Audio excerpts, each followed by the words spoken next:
engaging particularly younger viewers is a challenge being faced by many sports broadcasters. What can be done to improve the viewer experience and encourage tuning? I think what we're finding is that younger audiences are keen to lean more into the content that they're watching. I mean, they've got that many different handsets that's available to them, whether it's a phone or a tablet or a laptop, and they do also watch the big screen in the main room as well. And I think it's trying to give them opportunities to keep them entertained in a way that perhaps maybe an older audience weren't used to down the years. We're also finding as well that they have an expectation in terms of more data on screen as part of what they watch rather than less. I think we often find in traditional broadcasting that probably the view is less is more, but you see more and more with things like United Stand, who are a partner of ours who are heavy on sports data as well as audience data, that the audience really enjoy that and really enjoy that accompaniment to the experience they're having. And similarly with Sky Sports, who are also a partner of ours, we've worked with them to build an interactive boxing scorecard. So as you're watching the boxing, wherever you're watching the boxing, you can actually score the fight round by round. And what Sky do really well is bring that into the broadcast itself. So the fan scorecard ends up being as important as almost as the judge's scorecard. And what they found as well is that the fans have been really good at scoring fights. Okay.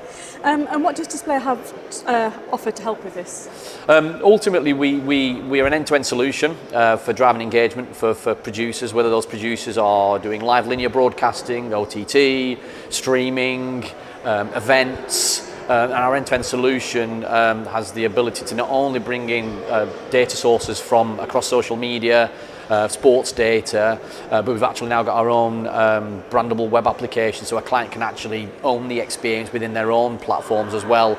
So then they ultimately own the data as well, rather than just borrowing it for the period of time that it's used as part of that actual live production itself. And on platform as well, we're able to actually visualize all of that with our own graphics engine as well and bring that into the experience. So from a production perspective, it makes it easy for the producers to be able to do what they do, and from a viewer perspective, they're ultimately having a direct connection with the production team, and you can sense that payoff as part of the production.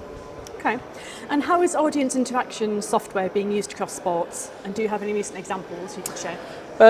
I think it's being used more and more now. I think it's interesting how much audiences, technology, producers have moved on in terms of their own views and opinions in terms of how to interact with audiences. The example I gave earlier in terms of how, which is quite I guess a very sort of detailed way that someone's doing audience interaction with Sky, where ultimately they're actually asking fans to specifically score that fight, and that scoring's been acknowledged. But similarly with BT Sport, who we work with, we actually won an SVG award last year at IBC around the show that they do, which is Champions League Tonight, whereby you've got Jake Humphrey in the studio. There's content that's shared throughout the 2 evenings of Champions League football from fans, but then the production team use that content that's been shared to ultimately help to drive the editorial narrative of the show. And Jake, on our iPad interface that he has content that's been approved by the production team, but ultimately he has total control over what content is used and at what time during the actual production itself. So he's got Rio Ferdinand and Michael Owen perhaps in studio, and Jake can pivot to any bit of content that's been shared, and he has ultimate control over that as well. So the whole workflow then is totally short and easy for them to control. That's brilliant, thank you, Ed. Okay, thank you.